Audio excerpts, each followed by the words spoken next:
Assalamualaikum warahmatullahi wabarakatuh. USM News kembali hadir menjumpai Anda. Beragam informasi menarik akan kami sajikan untuk Anda selama 30 menit ke depan. Bersama saya, Atik Nuridaya, dan berikut USM News selengkapnya.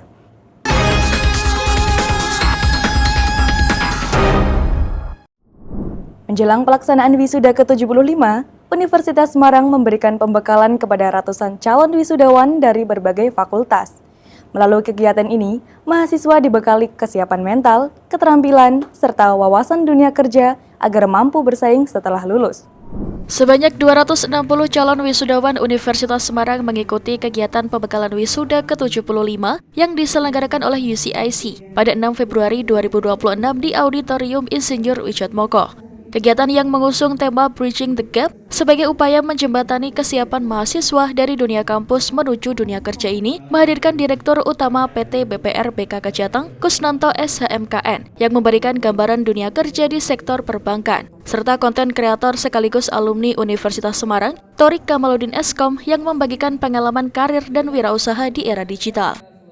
Ya, acara hari ini adalah pembekalan untuk calon wisudawan yang ke-75 ya. Karena memang UCIC adalah unit yang berfokus pada pengembangan alumni dan juga calon alumni ya. Khususnya di sini di pembekalan ini kita mengundang beberapa narasumber. Yang pertama narasumber dari perbankan, di sini dari BPR BKK, dan yang kedua dari alumni itu sendiri. Jadi alumni yang sudah sukses, yang sudah punya karir, jadi nanti agar bisa menjadi figur ya untuk teman-teman yang baru lulus ini dan nanti bisa membuat jejaring. Jadi setelah alumni itu tidak langsung lepas dari USM. Ya, kita tetap ada jejaring. Di sini kita masih ada untuk organisasi untuk alumni. Jadi tidak langsung lepas dari USM dan tetap USM ada di hati. Melalui sesi berbagi pengalaman dan diskusi, para peserta diajak untuk memahami tantangan dunia kerja sekaligus pentingnya membangun relasi dan kemampuan beradaptasi sejak dini. Thorik Kamaludin Eskom mengungkapkan sejalan dengan tantangan era digital, calon wisudawan diharapkan mampu menyesuaikan diri dengan perubahan, memanfaatkan peluang, serta tetap konsisten dalam mengembangkan potensi diri. Hari ini seru teman-teman, semoga teman-teman nanti yang bakal diwisuda sesuai lah ya dengan apa yang teman-teman ekspektasikan. Tapi ingat, lingkungan kerja itu pasti banyak hambatan, rintangan. Tapi plusnya juga banyak, pasti teman-teman banyak pengalaman nanti, insya Allah. Gimana sih akhirnya adaptasi itu adalah hal yang penting ya dalam kita menghadapi tantangan, apalagi kita sudah di era digitalisasi kayak gini. Kalau kita nggak bisa beradaptasi dengan lingkungan, mungkin kita akan ketinggalan, mungkin kurang lebihnya tadi kayak gitu. Harapan khusus ya, jangan mudah menyerah. Ya, kalau kamu menyerah, pasti banyak orang lain yang akan menyalip kamu. Oke, dah itu aja. Palang Merah Indonesia Kota Semarang menghadirkan inovasi layanan kesehatan berbasis riset sebagai upaya menjaga kemandirian ekonomi organisasi. Melalui klinik utama PMI Kota Semarang, layanan terapi nebulisasi platelet rich plasma atau PRP alogen kini mulai dikembangkan untuk menjawab kelebihan stok darah. PRP merupakan pemanfaatan plasma trombosit dari sisa produk olahan daging yang sebelumnya digunakan untuk kepentingan transfusi. Plasma tersebut kemudian dimanfaatkan kembali melalui terapi uap atau nebulisasi yang dapat masuk ke dalam tubuh pasien. Ketua Palang Merah Indonesia Kota Semarang Dr. Awal Prasetyo mengungkapkan bahwa layanan terapi nebulisasi PRP alogen merupakan inovasi hasil penelitian unit donor darah PMI Kota Semarang. Inovasi ini dikembangkan sebagai solusi atas menurunnya kebutuhan darah di tengah tingginya animo masyarakat untuk mendonorkan darah di Kota Semarang. Kota Semarang membuat inovasi yang memanfaatkan sisa darah yang tidak terpakai untuk tujuan menggunakan sel dari komponen darah itu memberikan efek terapi, dalam hal ini regenerasi sel untuk kasus-kasus tertentu yang sedang diriset dan dikembangkan sekaligus melalui pelayanan. Dan untuk itu kita mengembangkan apa yang dikenal sebagai platelet rich plasma. Dan itu memang tujuannya adalah bagaimana kita bisa memanfaatkan semangat kasih berbagi dari para pendonor yang menyerahkan sebagian hidupnya, dalam hal ini sel hidup darah tadi itu, untuk tidak. Terapi ini dikembangkan untuk memberikan efek regenerasi sel pada kasus-kasus medis tertentu yang masih terus diriset dan dikembangkan oleh PMI Kota Semarang. Dalam musyawarah kerja Kota PMI Kota Semarang juga menyepakati pengembangan Bioregenerative and Healthness Center sebagai unit baru yang akan dikelola secara profesional untuk mendukung pengembangan tersebut. PMI mengalokasikan anggaran sekitar 2,3 miliar rupiah untuk renovasi lantai 2 gedung markas PMI Kota Semarang. Saya itu sebetulnya kan punya sinusitis, sering mampet, terus ada kolesterol juga. Ini kalau yang sekarang ini jadi plong. Kalau sebelumnya kan sinusitis saya sering mampet gitu loh. Ini plong. Untuk kolesterolnya belum tahu, kan belum cek. Ya jelas Mas, karena kan saya itu sudah operasi sinus, sudah kolesterol itu saya selalu tinggi. Setiap malam saya minum obat penurun kolesterol setiap malam. Jadi dengan adanya ini harapannya saya sembuh dan nggak minum obat lagi. Meski belum dapat melayani pasien BPJS Kesehatan, PMI Kota Semarang memastikan seluruh layanan kesehatan di klinik utama PMI tetap dapat diakses masyarakat dengan biaya terjangkau. Sebagai lembaga kemanusiaan, PMI menegaskan komitmennya untuk memberikan pelayanan terbaik bagi masyarakat, sekaligus menjaga keberlanjutan dan kemandirian organisasi. Lubang raksasa di Aceh Tengah kian meluas hingga memutus akses jalan dan mengancam permukiman warga. Berjarak hanya 500 meter dari rumah penduduk, pemerintah daerah kini meminta bantuan tim ahli pusat untuk mitigasi bencana. Kondisi lubang raksasa di Kecamatan Ketol, Kabupaten Aceh Tengah saat ini berada dalam tahap waspada. Berdasarkan data terbaru dari Dinas ESDM Aceh, luasan gerakan tanah telah mencapai 30.172 meter persegi. Angka ini menunjukkan peningkatan sekitar 2.000 meter persegi dibandingkan tahun 2022 lalu. Dengan jarak yang hanya tersisa 500 meter dari rumah penduduk, kekhawatiran warga akan terjadinya longsor susulan semakin meningkat. Apalagi, akses jalan utama antar desa saat ini sudah terputus total akibat pergerakan tanah yang terjadi setiap hari. Para ahli geologi menyebutkan bahwa struktur tanah di kawasan tersebut didominasi oleh batuan vulkanik dan pasir yang mudah lepas. Ditambah dengan adanya aliran air bawah tanah serta curah hujan yang tinggi, kondisi lereng menjadi tidak stabil dan sangat rawan terhadap getaran gempa.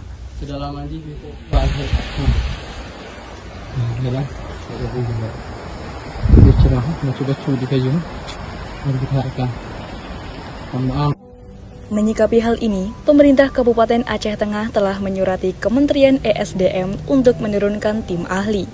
Selain kajian teknis, pihak otoritas juga mulai merencanakan relokasi pemukiman serta pemindahan infrastruktur penting seperti tiang listrik tegangan tinggi dan jaringan telekomunikasi demi menjamin keselamatan warga di sekitar lokasi bencana.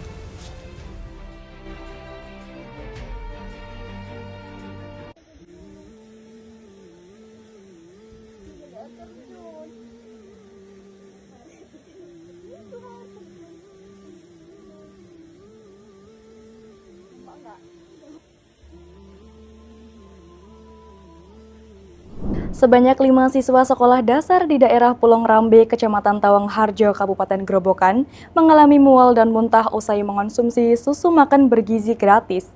Para siswa sempat mendapatkan penanganan medis, bahkan sebagian harus dirujuk ke rumah sakit.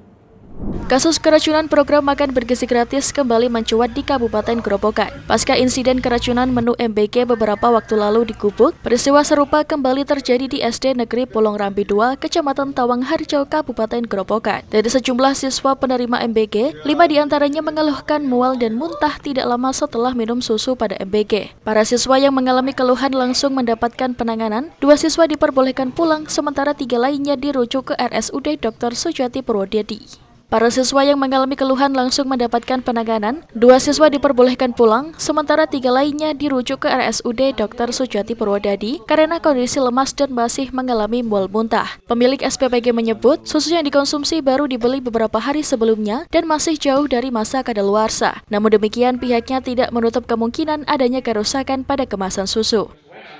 Mual itu di sini sekitar 5 orang dan sampai saat ini itu dibawakan ke RSUD Sujati Purwodadi.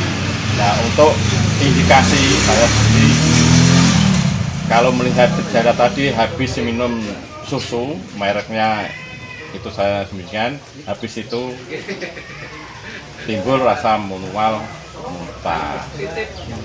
Dan yang lain, alhamdulillah tidak ada gejala apapun. Sampai saat ini hanya 5 siswa yang merasa gejala mual muntah itu. Itu tanggapan saya, mudah-mudahan tidak penerima yang lain terkena itu. Sementara itu, Kepala Dinas Kesehatan Kabupaten Gerobokan meminta pihak sekolah serta tenaga kesehatan desa untuk waspada terhadap kemungkinan munculnya gejala serupa pada siswa lainnya. Anak SD yang tadi dilaporkan ada yang mual muntah, itu ada 5 yang dirujuk ke puskesmas, sudah dapatkan penanganan. Yang 3 masih lemes, mual, muntah. Karena kondisinya lemes, mual, muntah, kita rujuk ke Rumah Sakit Dr. R. Sujati untuk mendapatkan penanganan lebih lanjut. Kalau yang 2 tadi dilaporkan sudah pulang. Nah, kita juga berharap tidak bertambah. Dengan adanya kondisi ini kan kita juga mewaspadai kalau nanti ada gejala yang muncul yang dari anak siswa yang sudah pulang. Makanya saya berpesan kepada bidan desa atau mungkin dari Pak Korwil lewat grup, apakah penerima manfaat itu ada yang mengeluh sama. Kalau nanti ada yang mengeluh sama, segera berkoordinasi dengan tenaga kesehatan terdekat atau ke puskesmas. Sementara itu, Kepala Dinas Kesehatan Kabupaten Gerobokan meminta pihak sekolah serta tenaga kesehatan desa untuk waspada terhadap kemungkinan munculnya gejala serupa pada siswa lainnya. Hingga saat ini pihak kepolisian masih mendalami penyebab yang terjadi pada kasus keracunan siswa pasca keracunan menu MBG. Seorang bayi perempuan berusia 4 bulan di Demak, Jawa Tengah harus dilarikan ke rumah sakit setelah diserang oleh seekor monyet liar saat sedang tidur di dalam rumahnya. Akibat serangan tersebut, korban mengalami luka parah di bagian kepala dan harus menjalani operasi.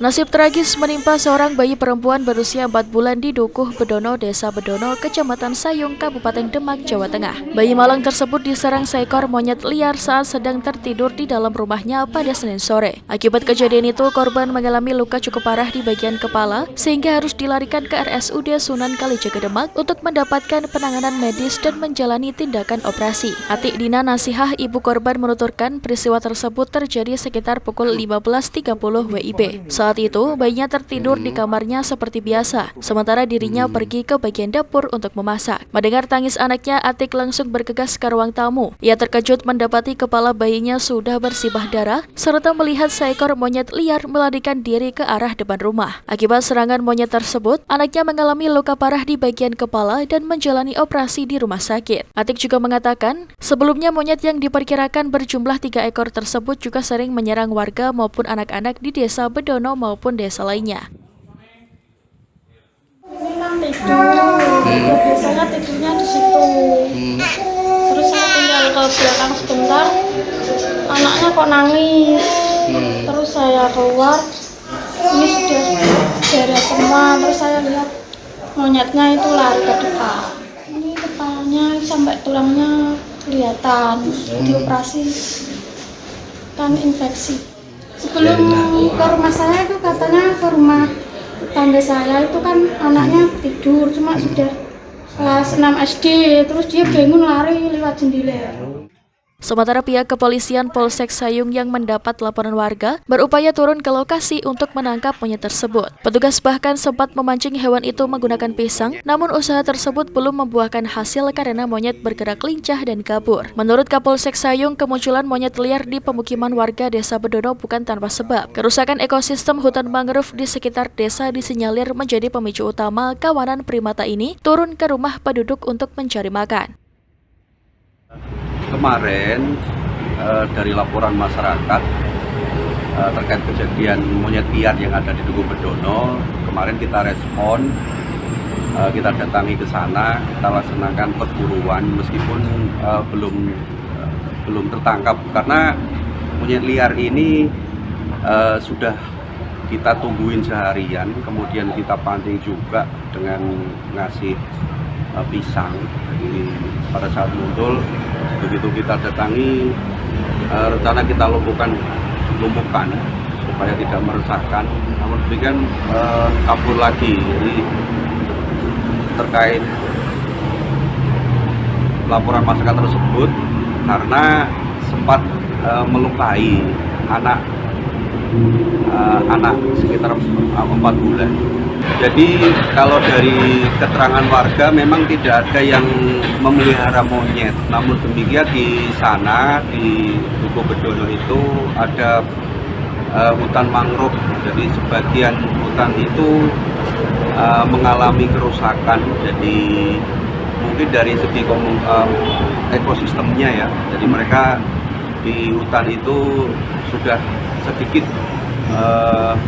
untuk bertahan hidupnya, jadi kadang muncul di pemukiman warga seperti itu. Jajaran anggota Polsek Sayung terus berkoordinasi dengan dinas dan instansi terkait untuk melakukan penanganan lebih lanjut dan evakuasi hewan liar tersebut agar tidak jatuh korban berikutnya. Dari Demak, Eni Ayu Lestari, USM TV.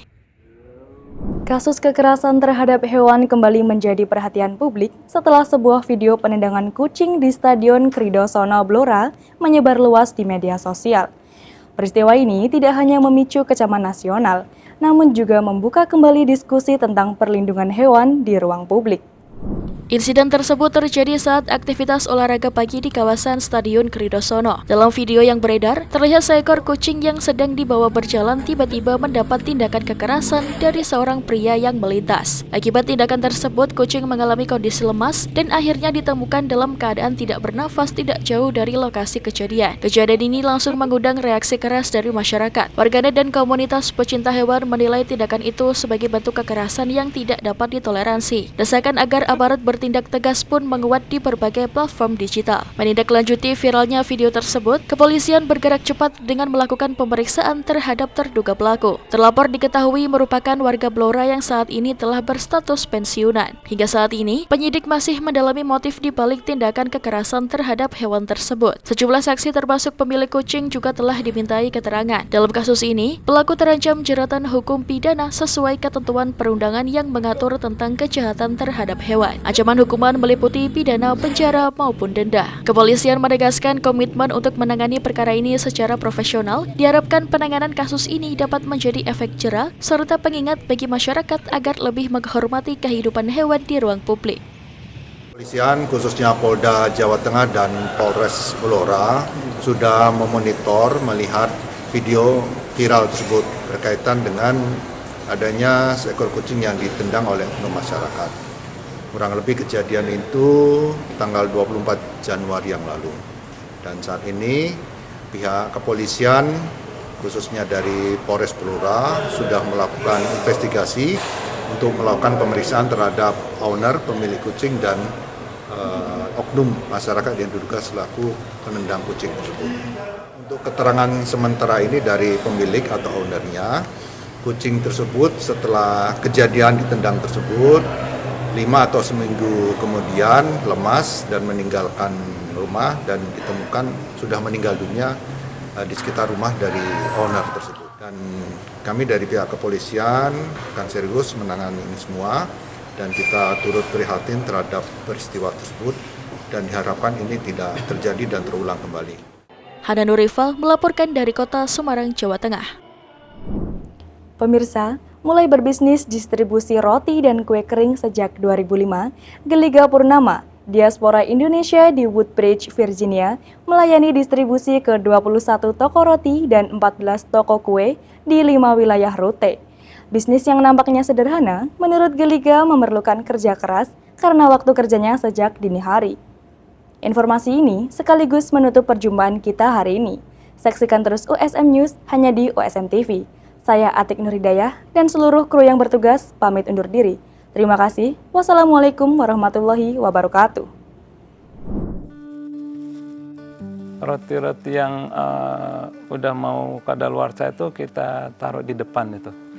Ya, yang roti yang masih baru-baru itu di belakang. Pola orang-orang belanja di sini ya, mereka biasanya ngambil yang paling depan, terus ngambil di tempat yang paling gampang. Memahami pola berbelanja pembeli menjadi salah satu strategi dalam bisnis distribusi roti dan kue kering yang telah dijalankan Geliga Purnama sejak 2005. Ini bisnis kita semacam punya hak distributor dari pabrik roti dan cookies, snack. Jadi kita mendistribusi produk mereka, menjual produk mereka ke toko-toko yang memang sudah menjadi hak distribusi kita di wilayah-wilayah tertentu. Awalnya Diaspora Indonesia di Woodbridge, Virginia ini hanya punya satu rute distribusi dengan 6 toko yang dibelinya dari perusahaan pabrik roti. Dalam 5 tahun terakhir, bisnisnya berkembang menjadi 5 rute di negara bagian Virginia dan Maryland, tak jauh dari Washington DC. Seperti misalnya waktu satu rute saya beli itu di tahun 2005 itu harganya cuma 150.000 pada saat itu. 10 tahun kemudian itu nilainya udah 550.000. Kalau sekarang itu satu rute itu sekitar antara 600.000 sampai 700.000 itu. Dan ini bisnis seperti kita investasi juga.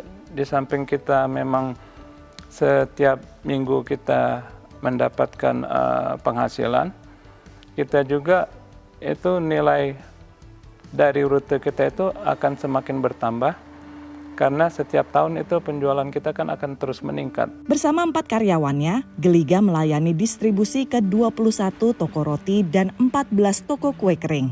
Sebagai pemilik bisnis, ia tetap turun ke lapangan karena kelancaran distribusi setiap rute akan berpengaruh pada besarnya pendapatan. Pembagian keuntungannya secara komisi dari hasil penjualan kita. Komisi itu 20% ya, 20% untuk pihak distributor dan 80% itu untuk pihak pabrik. Per rute itu rata-rata itu sekitar 16.000 satu minggu.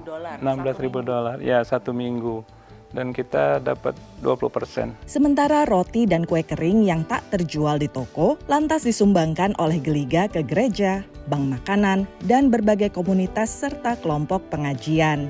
Bisnis ini menariknya karena di samping kita berusaha dan mendapatkan keuntungan, juga kita bisa beramal. Lili Bekri Kiswarini adalah wakil pengajian Sakinah yang beranggotakan 70 diaspora Muslim Indonesia di Washington DC dan sekitarnya. Jumlahnya itu nggak terhitung ya. Beliau cuma ngedrop aja sebanyak mungkin, kemudian dari anggota ada yang bawa pulang dengan happy. Walau bisnis ini tampaknya sederhana, tapi setiap pagi Geliga dan karyawannya sudah harus mulai bekerja sejak jam 3 dini hari. Kerja keras itu modal kita untuk bisa sukses karena pertama itu jam kerja.